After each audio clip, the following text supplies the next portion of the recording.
Get in the Cashflow Game with K&K. Today we had a really cool guest, actually. Her name is Jennifer Grimson.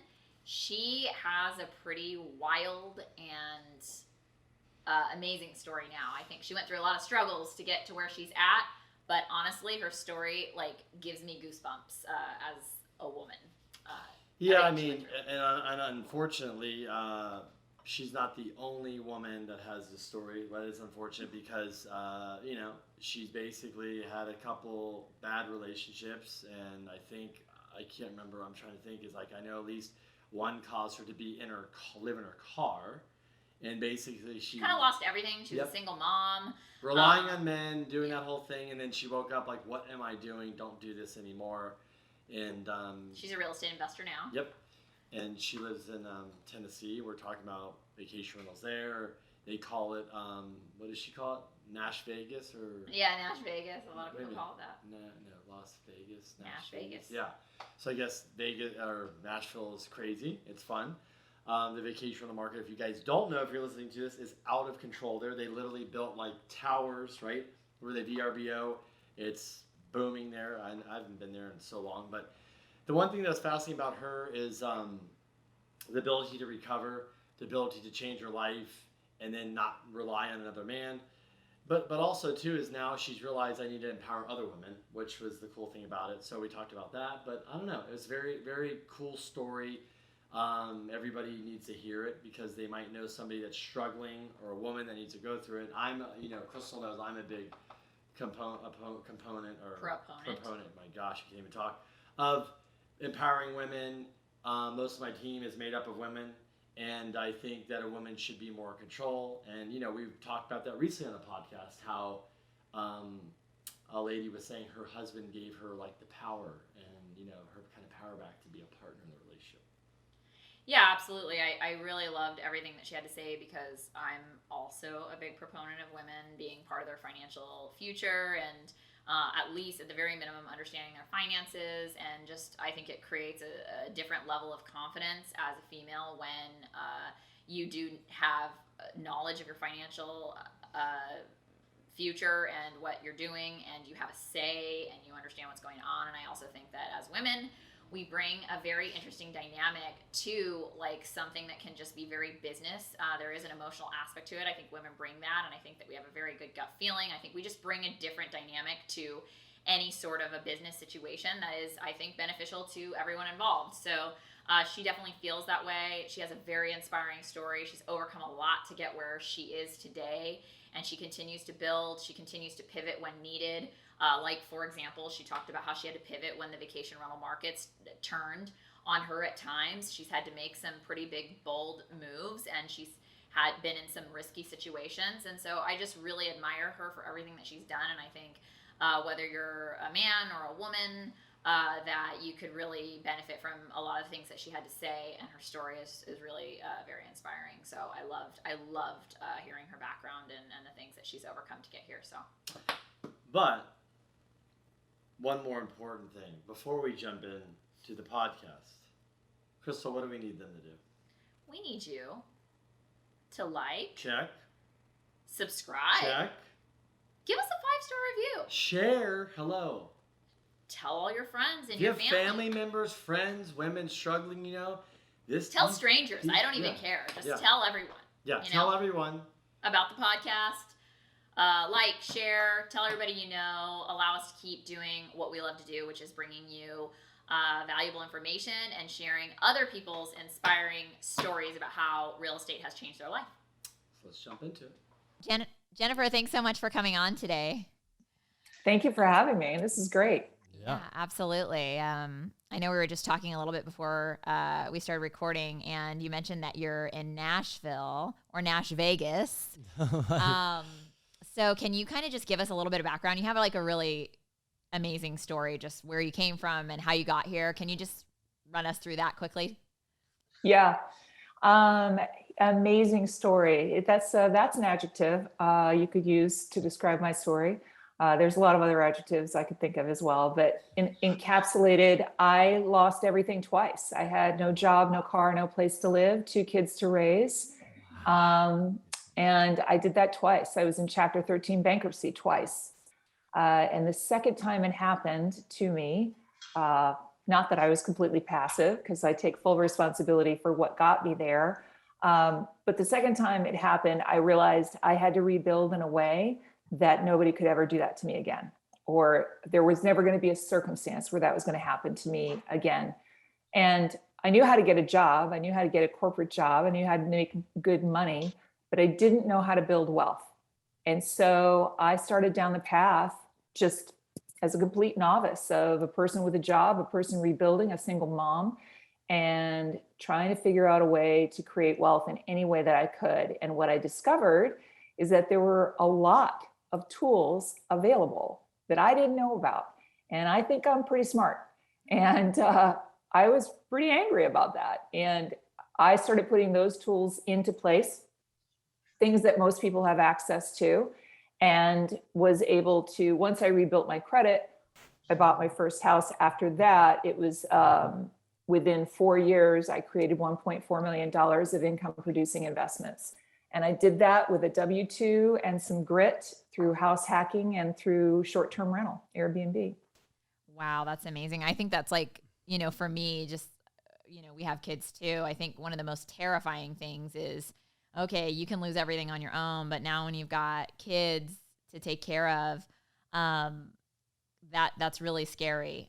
So what were some of the things that kind of helped you to learn how to build wealth on your own? And what do you attribute to giving you the courage really to do it?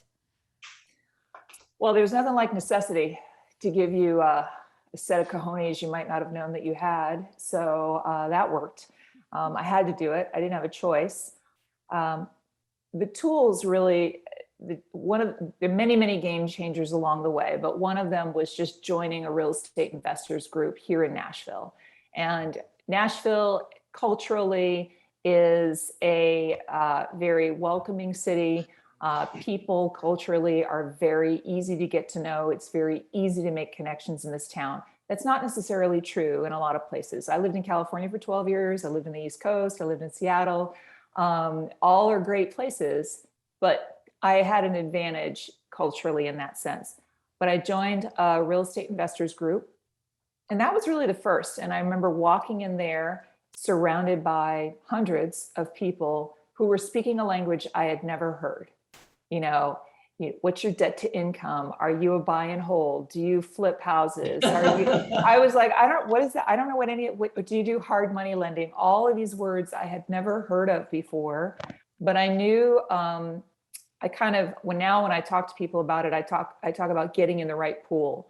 I knew I was in the right pool, and I was surrounded by Olympic swimmers, and I had my swimmies on, my little floaties. But I knew if I just stayed there and paddling, that two things would happen. Number one, I'd get better. And number two, they wouldn't let me drown. And both of those things were true. So that was the beginning. That was learning tools like, hey, you could borrow from your 401k, or I didn't even know that I could move into a house for 3% down because I had had such terrible credit. So once I realized those things, and then combined with one night in an art studio, I paint as well. Someone said to me, hey, have you heard of Airbnb? And I was like, I still have the card where I wrote it down, Airbnb. And I went home and I looked it up, and I did the math, and I realized if I rented my house 6 nights a month, it would cover the mortgage. So I did it. I kicked my roommate. Yeah. I had a roommate at the time who was helping me pay my mortgage rather. And she was a dear friend, and I kicked her out. And we're still friends to this day, but I was like, you got to go. Here's the math. Bye. And converted the house. And literally, as soon as I put it on Airbnb, I was booked every weekend for 3 months. And I, first of all, had to find a place to stay. So that began a series of staying with my mom and friends and other people. But I realized I was really onto something, and that I had to find a way to sort of, grab the tail of that dragon and figure out a way to have it help me build what I wanted to build, which was really just security. That's really all I wanted at the time. Well, it sounds like, I mean, I think for all of us, your goals kind of change, right? Like at first you're like, I just need to survive. I need to pay my bills. I need a roof over my head. And then you're like, okay, well, I got that down. And now my next goal is this. How has that kind of evolution happened since you first Airbnb'd your house on the weekends? Well, in a lot of ways. So realizing very quickly that I kind of made myself homeless, which was the last thing I wanted after having lost everything twice and literally had been homeless. I was like, all right, I need to sort of get my hands around this. So I did kind of exactly what you were doing. What's my exact goal? My exact goal at that time was, can I pay my mortgage? And if I can't pay my mortgage, what am I doing with all that extra money? Can I get more property? And I started to, I didn't realize I was on this path. I didn't realize this is what was going to happen, but this had become a cash cow, this house, and I needed a place to live. So I had friends who were renting apartments and Airbnb-ing their houses. And I was like, I don't understand why I would pay rent. So I went and found another house and bought it. But the way I bought it was I borrowed against a 401k that I had from my employer. I didn't cash it out, which people think that's what I mean. I mean, I borrowed, and there's no penalty and no tax consequence. People don't understand that. And I didn't have a lot in my 401k at the time. I was only allowed to borrow $22,000, but guess what? That was enough for me to put 3 to 5% down. And I moved into a piece of property with my air mattress and my dog and furnished it, got it up and running. And 6 months later, had it on Airbnb, paid back my $22,000, borrowed it again, bought another house, moved in with my dog and my air mattress, paid it back, rinse, repeat, rinse, repeat. So that's when I realized, wow, I'm really onto something. Now, all along, I was telling my investor friends about it, and they were like, that's not right. Those numbers aren't right. You can't be telling the truth. I'm like, okay, I don't know why you think I'm lying, but I'm telling you, Airbnb is something. And people would say to me, how can you let people stay in your house? And I'm like, because I don't pay a mortgage and I have another income. That's how I can do it. So it became very lucrative very quickly, and that was exciting. However, then the city got involved, and the regulations of the city for me, it was a 3-year battle just to keep my licenses. Wow. And in all of their, not just me, but everybody, in all of their efforts to kind of squash this, what they thought was this, the evil investor coming into their neighborhoods, what they did was they created rules that did make it very hard for someone like me who owned single family homes to do this. Number one, they would not allow you to put your house in an LLC. So it's completely wide open for liability. But the other rules they put in place was to make it okay to do that on commercial property. So this massive influx of investors from all over came here. Buildings were just built overnight for just Airbnb because it's now a huge destination. So for me in 2019, I saw my numbers starting going down. And I'm not a person who clings to something and go, well, it'll go back. It'll go back. I'm like, if you're not paying the rent, you're out. So February 2020, I sold all the properties 30 days before COVID hit. Wow. Yeah. And I remember it was terrifying. And, there's an argument that had I hung on, I could be in a different place now. But this is something I talk about all the time. Understanding your own money culture is really important. My money culture was based in fear, based on all the things that I'd been through. So I could not have survived 6 months carrying a $7,000 a month load to carry these houses, even though that may not even sound like much. $7,000 a month over 6, 8, 10 months with no income would have put me into a very scary place mentally. And my husband would probably be buried in the backyard because he probably, he wouldn't be able to live with me because it would be so awful. So that was my decision there. Wow. That's crazy. Yeah. I wanted to go back I really, your story is pretty crazy. So I want to go back to like, cause I'm more fascinated by like, I think going through this pandemic and stuff, I mean, as you know, I think there's a lot of challenges going on here. A lot of people sold stuff, freaked out. And they're like, I should have held on. But also I think what's going on is a lot of people too are in this, like they're calling it the Great Resignation. They're like quitting the job, or I don't know if you heard this term, but it's kind of like flying around. So a lot of people we know there's having problems, people and getting employees and stuff. But I think a lot of people too, they got let go and they're just sitting there like down and out. I lost my job. I'm stuck. I haven't paid rent. I'm behind, or my house. And that's why for you is I'm more fascinated. Like you did twice. You went through this whole episode. Sometimes people get it the first time, they're like, never again. You did it twice. How do you like, where do you go from like, I'm here to like, I gotta turn it on and get out of this? Like what was it for you? You mean rebuilding? No, just like mentally, like I think so many people can't rebuild because they just get stuck. And for you, I always say it has to be a mindset thing. It has to be. Yeah. Yeah. No, absolutely. That's absolutely true. I realized the second time I lost everything. So the way I lost everything was relational. So I don't have spending habits that are bad. I don't make bad investments. I turned my financial well-being over to someone else. I had been married in California and I got a divorce, and my ex-husband sued me 25 times in 10 years and drove me into bankruptcy. So I had $500,000 in attorney's fees. And I share that story because it happens a lot. My example is very extreme, and I understand that that's not what happens to most people. I had to keep going for the kids. That's all I could do. The second time around, what I had done was kind of frying pan into the fryer. I had been in a relationship with someone who was very well off, but very much wanted me to just kind of lay low and not do anything. And I took that opportunity and I did. But when that relationship ended, I was driving a car that didn't have my name on it. I was living in a house that didn't have my name on it. I was livid with myself. So to your point, I absolutely, given the opportunity, would have preferred to have curled up into a ball and just disappeared. But I didn't really have that option.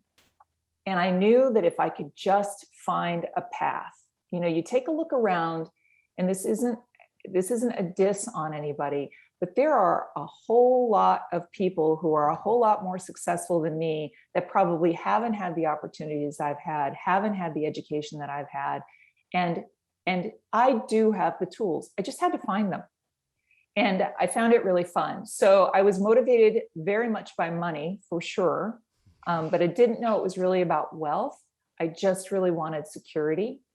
And that kept me going. And then finding your tribe too, finding other real estate people as well, especially I would say, who are constantly saying, hey, have you heard about this? Have you heard about that? Have you heard about all these different ways, all these different opportunities? And that really helped me to keep going. It excites me actually. And it excites me to be able to share the story with other people and to show them that there is a path out, especially if it's, purely financial. I mean, honestly, in the scheme of things, if it's purely financial, you can probably solve that problem. Even if it just means getting 3 jobs, you can solve that problem. It's other problems you can't really solve. Yeah, that's cool. And then was it, obviously the real estate, the light bulb, the things, was it a book? Was it a person? A lot of times it's like, I read Rich Dad, Poor Dad, and oh my God, it literally, somebody just, their life went that way and it was never looked back. What was it for you that was like a pivotal moment where you're like, this is it. This has been inside me. I didn't know what it was, but this is it. Right. I did read Rich Dad, Poor Dad. That wasn't first, though. That was after. And I think everybody needs to read it. It's like, a little tiny book that we all need to read. I probably didn't read that until I was well into 6 months of the investors group. I really think it was going to the investors group. I knew real estate was a good idea. I knew that there was always something to be done there, but I assumed, I think like most people do, that you had to have a lot of money to do it. That you had to run an apartment building, or you had to get a duplex or start, whatever you had to do. So I hadn't taken the time to really look into it. So the lightning for me was being in that group, and drinking from that fire hose every, once a month meetings, and then once a week meetings, and these small meetings that we would go to, and just absorbing. I found, like, I can give an example. At one point, again, people were saying, are you a flipper? Or, what is it that you do? I didn't know what it did. So I asked somebody who bought rundown houses here in Nashville to take me with him. And he did. And we spent a couple of days in the car, driving through the hoods, knocking on doors, making offers. And I realized this isn't for me. I realized that because I'm not, that just wasn't going to be the best suit for me. I had a job, I had a six-figure job, I had an executive job. So I needed to be focused on that. I needed to have a lot of effort put into that. So whatever I did had to be something that could be in my sweet spot. So my properties tended to be newer, if not brand new. And the focus was short-term rental. And then ultimately, I actually transitioned into multifamily last year after I liquidated everything else. How did that transition work? Because I know with like a 1031 exchange, selling multiple homes can get a little tricky when you're trying to trade several properties into maybe one or two larger ones. Right. So I did not 1031 on any of those properties, but I did. I had met my husband, and he had a property down in Florida that he liquidated and 1031 into an apartment complex. That was our very first experience with it. It is tricky. It's stressful. It can be very, very stressful. And that turned out to be a really good investment. That was our first multifamily investment. We had no idea what we were doing. We just took it over and got a management company in there and hoped for the best. But again, because I kept swimming in that pool, I learned about cost segregation and bonus depreciation. And because of that, they gave us incredible tax benefits. And then we liquidated that and rolled it into syndication investments. My personal investment into multifamily the first time was a joint venture, just with like 10 people. And I'm a believer, like, I'm not a big risk taker. So if you have $300,000 and you're not a big risk taker, I do not advise that you take all that $300,000 and invest it. So I took an amount, I just call it an amount that doesn't make you want to scream, and invested it, right? So an amount that it was $50,000. I always share my numbers, but it's a lot of money. I don't want to lose that money. Don't get me wrong. But if I do, I will not be homeless, Yeah. So I put that $50,000 in. But the other thing is, I put that $50,000, I didn't have it in cash. I pulled it from a self-directed IRA. So I took that old 401k, I moved it into a product that allowed me to invest. So when they said 50 grand, it's not like I wrote a check. It came from an account that I can't touch anyway. Smart. So that was another tool that I used, and that allowed me to sort of put my toe in the water and understand a little bit about it. It's a lot. It's a lot to learn. And a lot of it is about gut and finding people and working with them and understanding them and feeling like you can trust them and understanding the process. And it's not easy. I mean, not for me anyway. That's so smart. I tell people that all the time too, that want to maybe invest in apartments, but it is a lot of work, like finding the properties, networking with brokers, understanding the underwriting. And then, like you said, for a lot of people, it feels like a really big risk to take. So it's much easier to maybe dip your toe in by putting an amount of money that's, that you feel like is okay. If you lost it, obviously none of us want to lose money, but, building relationships with a syndicator, and then also kind of starting to understand and joining, the webinars that they're pitching to the investors and all of that kind of helps you run through the numbers and understand and learn the lingo and all of that. And it's a good way to decide if that's your path. You just don't want to deal with real estate because there's a lot of things involved, and you can still make money. And you can do it out of your retirement. I think that's so smart. So smart. How did you get comfortable with, having other people's money and using other people's money to invest in properties? Well, I didn't. So I don't. So when I say indication, I'm an investor in indication. So I am not a syndicator myself. No, but I actually have brought a lot of people to the table. But I mean, I don't get paid for that.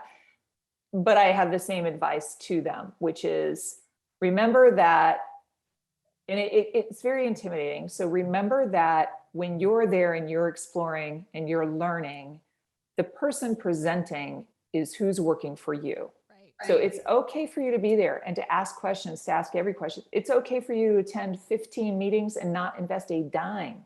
It is your money and your comfort level. And people struggle with that. I struggle with that too.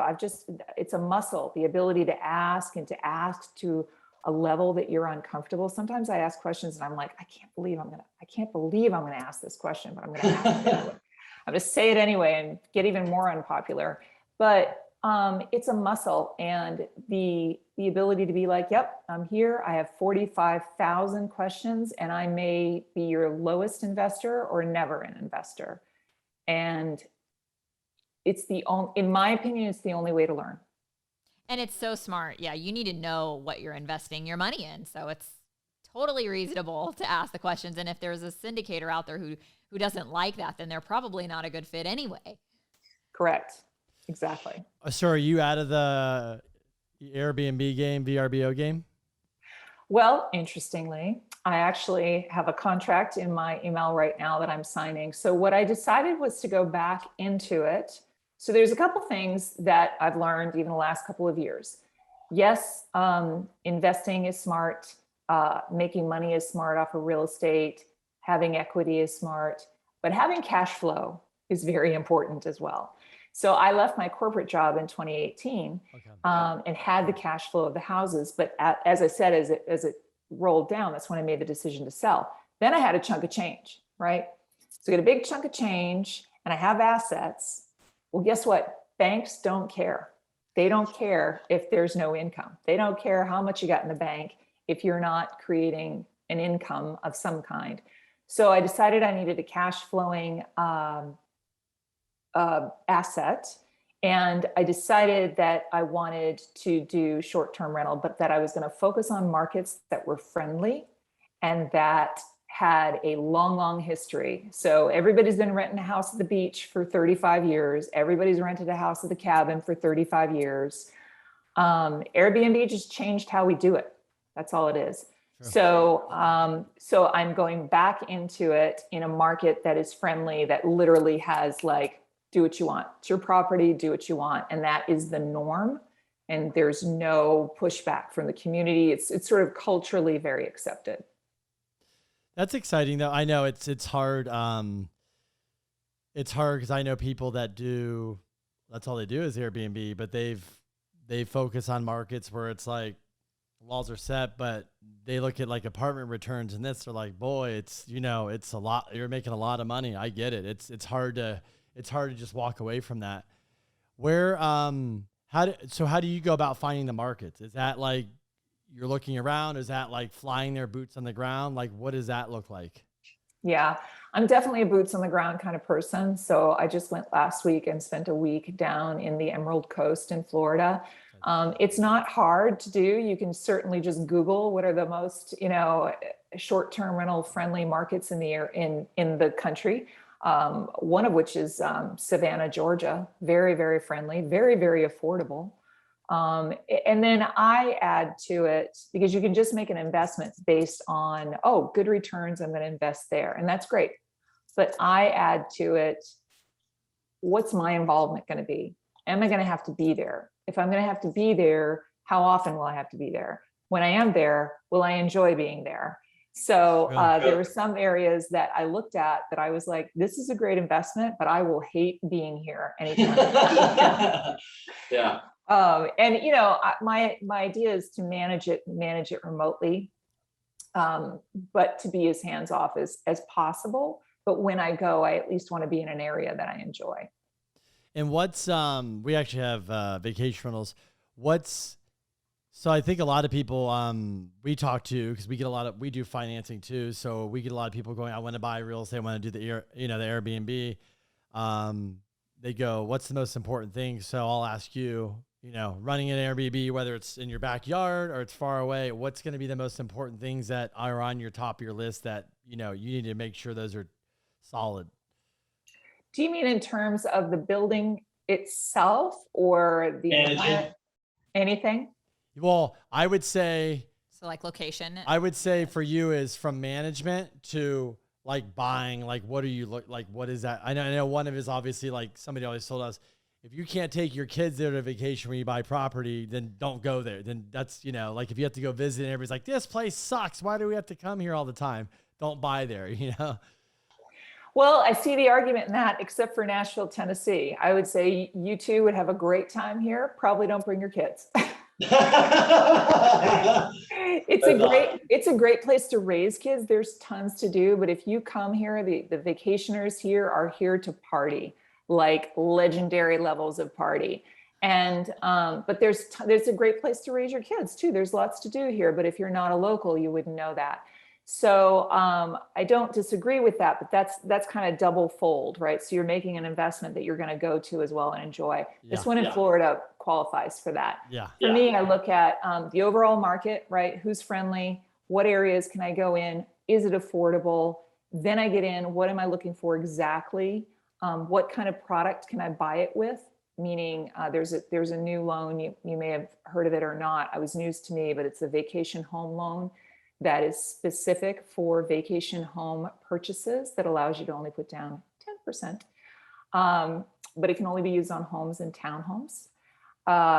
And then for me, it's the actual building, right? So when I walk in, sometimes people are like, oh, it's amazing. It has this huge kitchen with all of the storage. And I'm like, you don't need that. You need a kitchen. You don't need a lot of storage. It's got massive walk-in closets. I'm like, bunk room. Yeah. You vacation with a suitcase and enough to eat in the kitchen for a little bit, and what people want is the experience. So if that property can create an experience, I think you will excel, because that's how you're going to sell, I think, above and beyond. And that's been interesting about this conversation about this piece of property that we're buying. We have two pieces of property, literally the exact same floor plan, and they're a quarter of a mile apart, and one overlooks the community pool and one does not. And this buyer with the community pool seller has been really, really difficult. And so my husband doesn't want to buy it, and I want to buy that one. Because for me, sitting on that porch, being able to see your kids playing in the pool, not having to schlep down in the car with all your stuff and, oh, I forgot the diaper bag, and schlep on back, is a game changer. That makes your whole, it's as good as having a pool. It's as close as you're going to get to having your own pool. Yeah. Hence why you go to a hotel and you want the view with the pool? It's like $100 more a night. You're like, why? Because same thing. It's the view, the whole thing. Yeah. It's the view, and that, like, once you have kids and you realize your entire life is just, I mean, honestly, when they're little, you're like in a 10-foot circle, just kind of doing this all day long, right? But none of us know that till we have kids. Oh, we're right in the thick of that. Yes, I get it. Yeah, a 3.5 and a 1.5-year-old. So yeah, we feel you. Yeah. You're swimming in it deep. And I mean, that's the other thing too. People don't go down to the Emerald Coast to do their wild bachelorette party. They'll go for a girls' weekend, but they're not going to go clubbing and all of that. It's a very different vibe. Or if you go to the mountains, people will buy beautiful houses in the mountains that don't look like cabins. That's a mistake. If I'm going to the mountains and I'm coming from Dallas, I'm buying my work boots at Walmart and I'm getting a flannel shirt and I want bear heads on the wall and I want the feeling of a cabin. I'm not going to stay in your beautiful home that looks like every other home in Dallas, So I think about that too. I think about the actual structure. But there are lots of people making money off of little crappy apartments and beach towns. But I don't really want to own that. That's probably not what I would want to own. Like you said, there's just so many opportunities out there if you look. So even for us in multifamily, some people do what we call workforce housing, and maybe you don't want to do that because it's not a great neighborhood and you don't want to be in those places at night. You don't really want to drive by. It's not fun. Or you can go luxury. So that's the really amazing or beautiful thing about real estate, is that you can kind of choose. There's so many different opportunities in various sectors of real estate that can kind of fit whatever you want to enjoy, whatever you enjoy doing. So Yeah, we had one of our mentors here always told us, I think he just told you again, he goes, buy where you don't want to live and rent where you want to live. So he's more like rent the house on the beach, don't buy it, let the landlord deal with it, and just go buy apartments where you won't live, but that's where you make the money. Then eventually you can buy what you want, but that's always been his thing. He just told and that's you. another strategy, though. Yeah. Other people have strategies where they only want to buy where they'd enjoy being, and that works well for them too. So it's just, that's the cool thing about real estate is there's something for everybody if you just look and see where the opportunities are. So when you're buying in Florida, this is a good question for you. And I think this is, I think a lot of people, you had your stuff near you. So you had your cleaner, your handyman, whatever, it's right there. So now you're like, okay, I know there's great software that does a lot of things now. I mean, I know people that have a side hustle, they manage 10 vacation rentals. Like, oh, it's 5 minutes a day. I was like, what? And it's just, they have the handyman and the cleaner, and it's pretty simple. But for you, how do you go to another market and go, I got to find the handyman, I got to find my resources, my cleaner? Like, how do you do that? Well, I haven't done it yet, but how I plan to do it is the same way I've done anything else, and that's just get in the right pool again. So my intention is to find a group of short-term rental owners, probably in Florida, and that could be his Facebook group, that could be anything, and start putting the word out. I mean, in Florida, in the Smoky Mountains, in a lot of these places, this is an entire industry. It's not new. It's not strange. It's nothing. I know I need a linen service. I know I need a cleaning service. I know I need a handyman. I know I probably need another person to just kind of keep eyes on the property when I'm not there. And that will start like literally with a Google search or a recommendation through agents, people who are there all the time, who have short-term rentals. That's what I would do. I'm just a big believer in the referral. So yeah, I mean, like anything, you don't get a job without a referral. I wouldn't hire somebody without their referral from somebody who had actually worked with them and experienced it. So that's my plan. I won't have the luxury of, if the cleaner doesn't show up, that I can shuffle on over there and make it happen.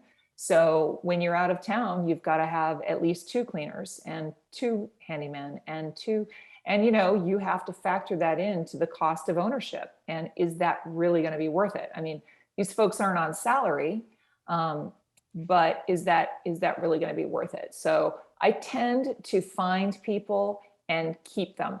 So here in Nashville, I've had the same handyman for 7-8 years. I've had the same cleaner. She started with me cleaning my house once a month. Then when I started with Airbnb, she started cleaning my house 3 times a week.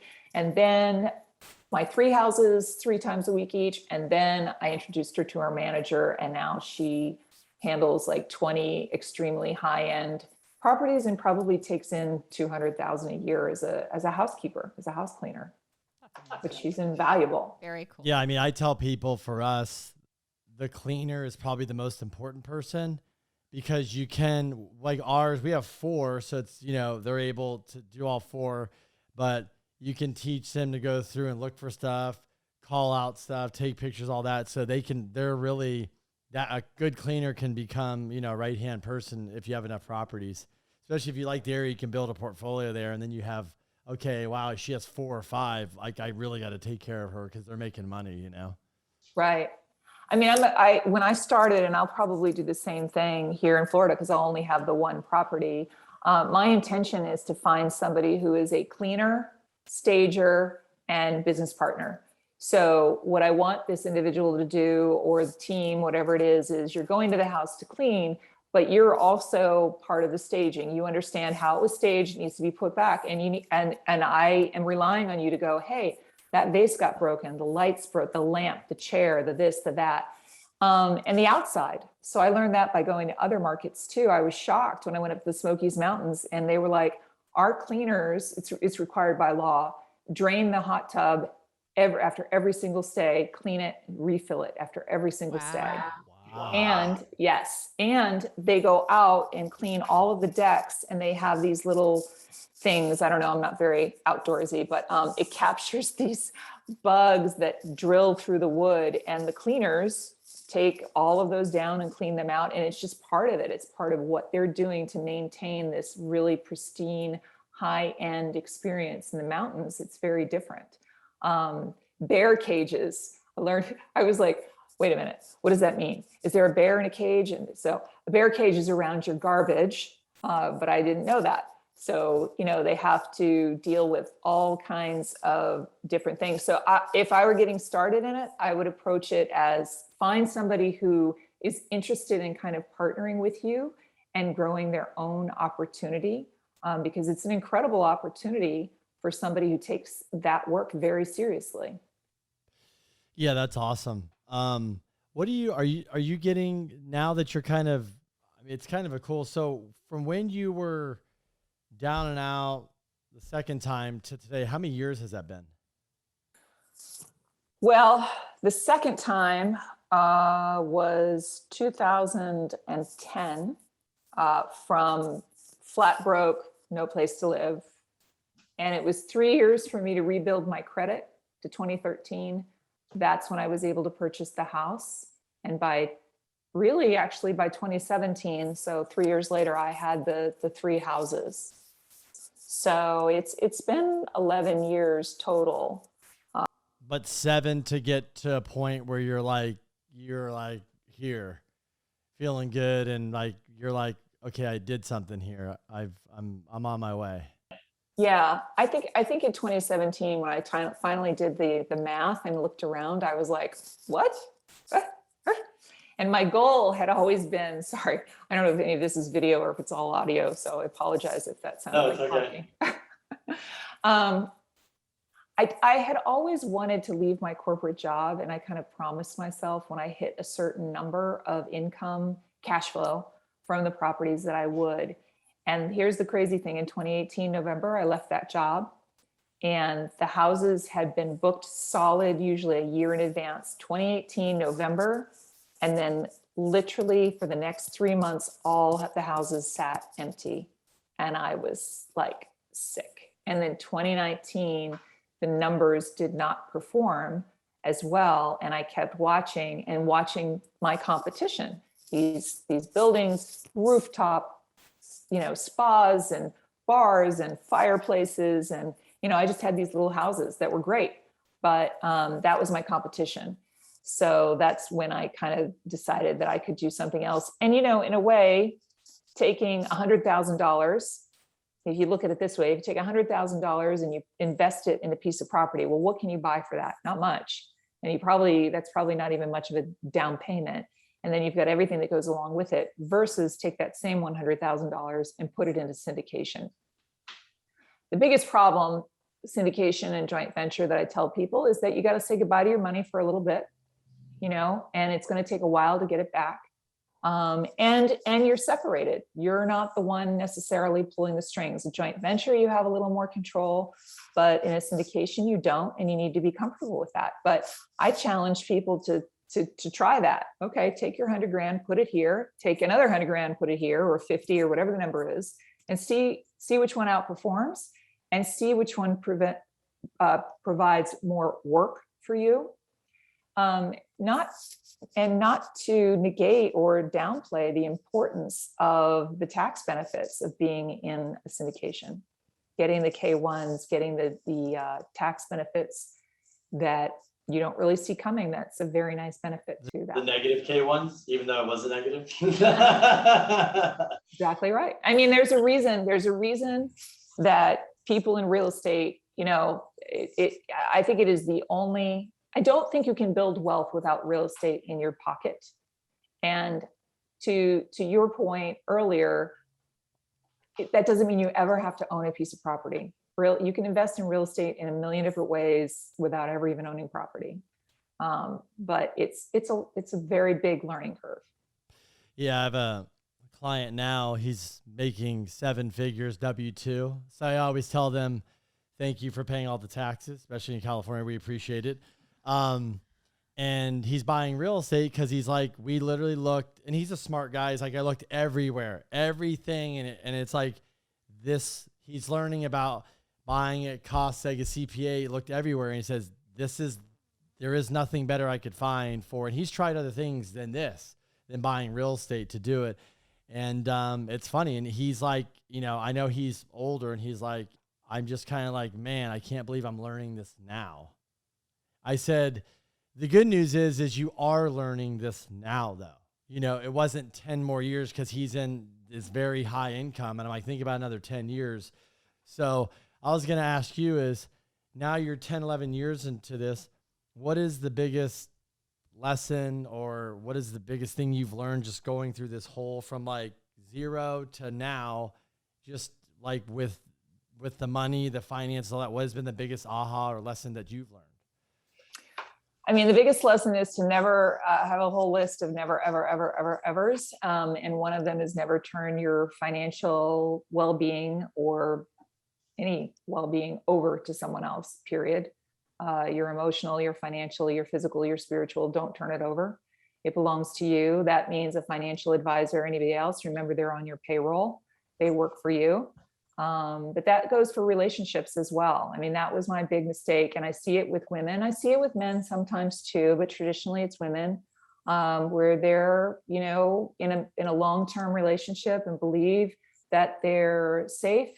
They don't really understand the money or what's happening. And that's really not a position anybody should ever be in.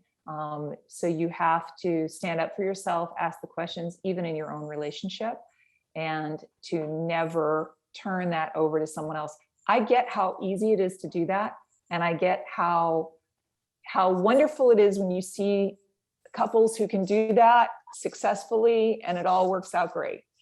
But until it doesn't, until 27 years later, you're coming out of a marriage and you realize that you have no control and there's debt that you didn't know about or whatever it is. And so I think it's hard though, because we are taught our whole lives to not talk about money. Like, you don't talk about politics, you don't talk about money. And so it's considered rude or upsetting or whatever. So it is a conversation that you have to be having all the time with yourself, with your spouse, with your partners, with your children, with everybody. I learned that very, very, very late.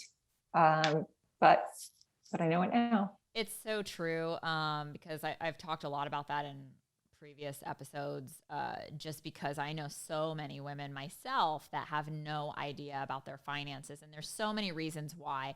You know, they stayed at home with the kids. It's boring. I don't understand it.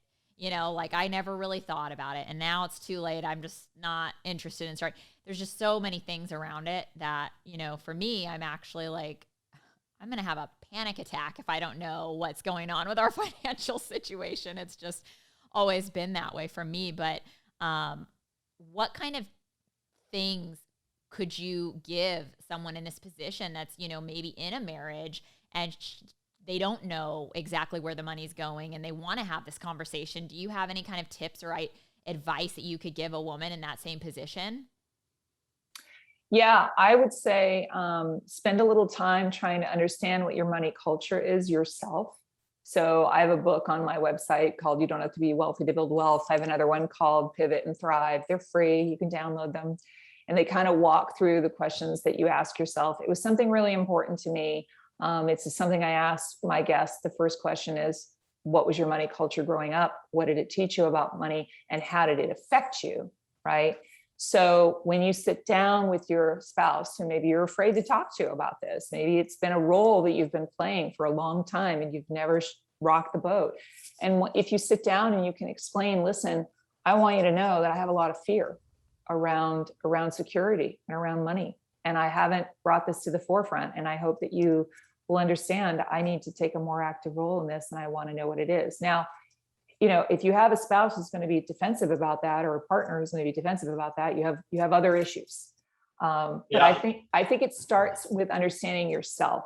So you know, I'm a newlywed. I was single for many, many, many years, and we've only been married for 3.5 years, but we came together, both former head of household, former providers, type A. I mean, you know, so we have lots of conversations, but they really have to start with, I'm questioning this because I feel afraid, or I'm questioning this because I feel like you're trying to control me, or whatever that demon is in the closet. And I would encourage that you understanding your partner's culture. So my first husband had a very different money culture than I did. And I didn't understand it at the time. And I now can look back and think and have empathy for him, where we were starving. I was living in California and going to college and living off of rice, which is what people do. And that didn't bother me because I knew I was going to college and living off of rice is just what you do when you're in college. He had a money culture where if he wasn't being provided for, it made him feel abandoned. So even though we were flat broke, he would eat out 3 times a day at a restaurant and, would run up $20,000 on our credit card when we couldn't buy groceries. That was from a need that wasn't fulfilled as a child of being taken care of. You can't fix that, but understanding it is really important. So I think that's really where it starts. It's scary. It can be really scary. The other thing is to get an ally in it, whether it's a financial advisor. I interviewed the guys they have a podcast called the Money Guy Podcast. And they were great. And I asked them about the couples that come in and the women who were like, I don't know. And it's just up to him and whatever. And they said, it angers us. It upsets us. It's not the right, the onus falls on both sides. I would say one more thing about this, and that is this, and I hope your listeners will hear this. Statistically, women outperform men in investments by 40% when they make an investment, but they're 40% less likely to do it, right? So if you guys know, if you've been bringing in investors yourself, you know how hard it is to get them over the finish line. The women are harder, but they usually outperform. Their instincts are usually right. These men aren't born with some genetic gift that teaches them more about money than we are. It's just a role in our society that we've kind of been taught. That's a lie, to be frank. If nothing else, I think that's very good reason for a husband to want his wife to be involved or take a role financially, because I think the responsibility is on both people. So if you're a man and your wife is not interested in your financials, then you should be, trying to encourage her to be involved and take an active role and see how you can get her interested, because that's if women are making those kinds of decisions 40% better overall, then why shouldn't we all be involved in making some of these financial decisions? Because we just have a different viewpoint. Very cool. Yeah, no, I actually I probably don't even buy like a pair of jeans without saying, hey, I'm just gonna buy this. It's just how we started it, and so we're very open about it. So when we're around people that aren't, I think it helps, because I even call out guys. I said, what do you mean? Well, my wife doesn't care. I said, yeah, but that's a problem, because the problem is if you get hit by a truck or something happens, what you don't know what you've done is you've overloaded her. You stressed her out. So not only does she have to stress about, I got kids and you're not here, is what about the money? Where is it? And so it's sad, because we've had friends and we know people that have passed, and I have one lady in mind, and she didn't know this wasn't set up or that wasn't set up or whatever. And I remember her, Debbie, our old neighbor, was like, called me and said, don't ever do this to Crystal. I said, well, the good news is Crystal probably knows more about our stuff than I do. And I'm fine with that. And I'm fine with her being a part of every decision, or you make the final decision. Because I do agree that women probably, they're better at a lot of things than men. It's just this culture thinks it is, but it's sad. I actually spoke to a guy, this is interesting, and this will go into I think, final question we asked, because I talked to this guy at 75 yesterday, and he says, I'm unemployed, nobody will hire me, and I only get $2,100 a month, and my mortgage was more. And he's has a daughter that he sent to school, thought she's gonna be a rock star, and got into drugs and living with him. And we were talking, and I was like, I can't really help you. And he just finished the conversation saying, what I realize is that, unfortunately, in America, you have to be rich to make it till you're older, because if something happens and you can't work or this, Social Security is not going to cover it. He's like, I didn't get rich. I screwed up. I worried about everybody else, but I never bought real estate or invested or anything like that. And now I'm stuck. I'm 75. Who's going to hire me? And he's like, just make sure if you do one thing, get rich. So when you're older, you're not like me. And I think that goes for all of us. Like, there are so many people that you were at twice and you're like, never again, but not even that, like how you approach your relationship with money, your relationship with somebody else you're bringing into your money. Like, oh, you're coming into my world and you might have something to say with my money. It's like, no. Like, so I was sad to hear that, but that is the reality. And that's, so, 2 questions for you. Number 1 is, where's the best place people can find you, learn more about you? Number 1. My website's probably the easiest. So www.micro-empires.com. And I'm on all the socials. You can always reach me there. I have a Facebook community. Certainly would love for folks to join that too. Are links to your books on that site as well? Yes. Perfect. You can download the site. There's also some free tools like a net worth calculator and some other things that I've put together are there as well. Plus all of the episodes, you can watch those on YouTube as well if you prefer. But yeah, everything's there. Whole bunch of content. And then, so the second question, which is always our final question, is, what is your definition of generational wealth? Oh my gosh. Wow. It's so interesting you're talking about that. That's why I tied in the guy, but I was like, my definition of generational wealth, I think, would be to break the bondage of the bad beliefs that have held you down throughout the generations. So that's a terrible answer, but what I mean by that is, we know that financial struggles, financial trauma doesn't just affect one person. It affects you. It affects your children. It can affect, you could be affected by the stories that you were told by your grandpa about real estate or anything else, your beliefs about money. And so I think the true definition of generational wealth is just by cracking that egg open and going, it can be whatever you want it to be. And you can take control of that. In the United States, unfortunately, I could talk forever about healthcare and seniors and et cetera, because I worked in that environment for many, many years. Oh, wow. It is not necessarily like, hey, we're all in this together, or it's about bootstrapping. You are on your own. And so I think that's the definition of generational wealth, is to not just provide for my kids and my grandkids and things like that, but to really teach them that the options are completely up to you and to go where you're treated best.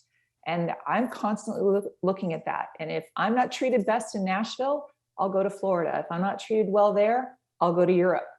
Just go where you're treated best. Go where the laws benefit you and the environments benefit you. It's a long answer to your question, but that's it.